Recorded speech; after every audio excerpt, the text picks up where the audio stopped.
पार्वती जी ने तपस्या की, बारहों शंभु नाता रहाओ कुंवारी, बारहों शंभु नाता रहाओ कुंवारी। पार्वती माता तपस्या करती, विवाह करूंगी तो भोले बाबा से, नहीं तो कुंवारी रहूंगी। तपस्या खूब की, नहीं मानी, सप्तऋषियों ने मनाया। तब भगवान शंकर जी के पास ब्रह्मादिक देवता गए, विवाह कर लो भोले बाबा, शादी। तब तक एक राक्षस प्रकट हो गया, तारकासुर, जिसे वरदान था कि वो भगवान शंकर के तेज से उत्पन्न पुत्र के हाथों ही मरेगा। अब शंकर जी को तो विवाह ही नहीं, भव पुत्र कहां से हो, एक भव तो सुस्वाहा होगा।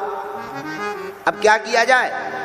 तब देवता ब्रह्मा जी सब शंकर जी के पास पहुंचे, भोले बाबा बहुत दिन से बारात नहीं भैया, ब्याह करो। तो भोले बाबा बोले हमें लड़की कौन देगा? बोले हमने सब फिटफाट है मामला, आप तो हाँ बोलो, तैयारी फुल है। भोले बाबा बोले भाई एक बार कर लिया, झंझट बहुत उल्टा है, हमें नहीं, हमें इन झंझटों में पड़ना ही नहीं है। नहीं नहीं नहीं नहीं। देवता बोले अरे यार बहुत दिन हो गए, रसगुल्ला नहीं मिली हम लोगों को, विवाह करो, शादी। हाँ बोलो हाँ। जब नहीं माने देवता, भगवान प्रकट भय राम जी, हाँ भाई भोले बाबा विवाह करो, प्रभु की आज्ञा है। तो बिना मन के ठीक है, अब ठीक है, अब करेंगे।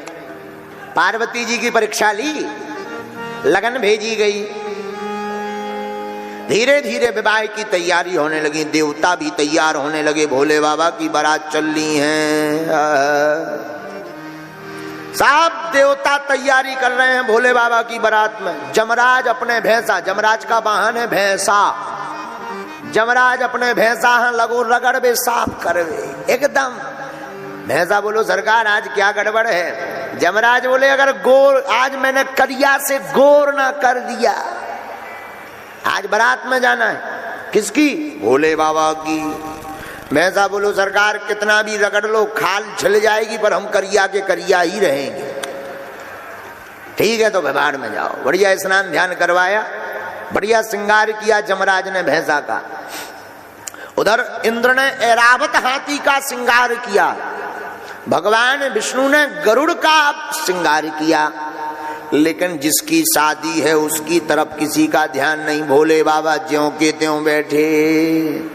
शाम हो गई, शंकर जी के गण बोले भोले बाबा आपकी आज शादी है। भोले बाबा बोले तो क्या दिक्कत है? अरे कम से कम मेकअप तो करो, ऐसे ही चले जाओगे?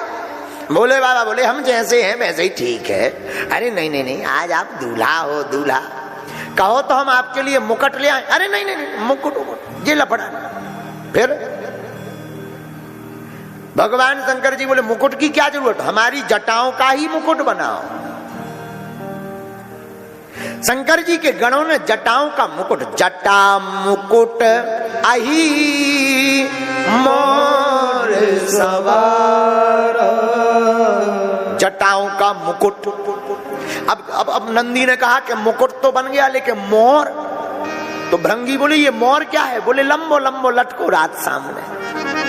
नंदी बोले चिंता मत करो, पतले पतले पीरे पीरे सांप ले आए, छोटे छोटे पतले पतले सांप पकड़ के ले आए, 10-20 ठैया।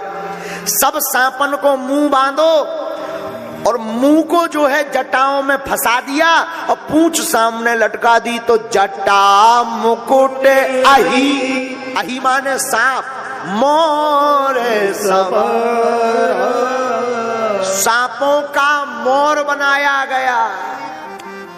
कहा भैया मुकुट हो गया, मोर हो गया, कानों में कुंडल और होने चाहिए। तो कानों में कुंडल काहे के? दो दो सांप दोनों तरफ पतरे पतरे लटका दिए कानों में, एक सी साइज के, फिटम फिट। कहा ये कुंडल बहुत अच्छा है। आहा, अब कहा भाई कानन कुंडल हो गया,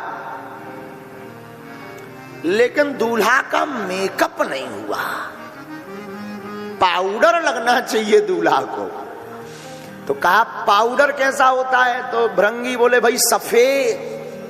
नंदी बोले चिंता मत करो, अब वहां कोई मेकअप की दुकान तो थी नहीं। भागे भागे नंदी मरघट से 5 किलो राख उठा लाए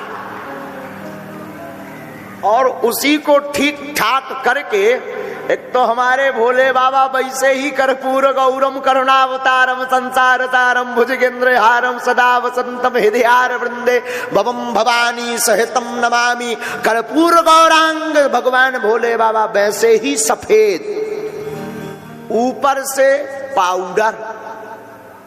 कोई आदमी एकदम सफेद हो पाउडर लगा दो जाए तो अलग लगता है, विचित्र। और इन लोगों ने पाउडर लगाया नहीं, शंकर जी के गण थोप दो राख लई और थोप दई, मला नहीं थोप दिया, आंखन में तो ठीक भवन के ऊपर भी।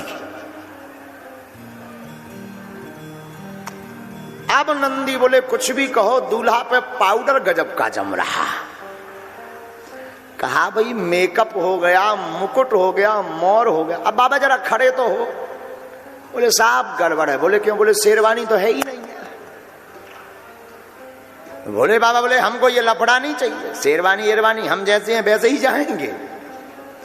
नंदी कान में बोले सरकार जिस हिसाब के आप बैठे हो इस हिसाब से आपको कहीं बारात आपके लायक फिर बिटिया ही नहीं है। बोले बाबा बोले मतलब? बोले बिना वस्त्र के जाओगे, कौन अपनी बिटिया देगा, कपड़े तो पहनो। शंकर जी बोले देखो भाई हम शेरवानी एरवानी नहीं पहने, तो क्या किया जाए?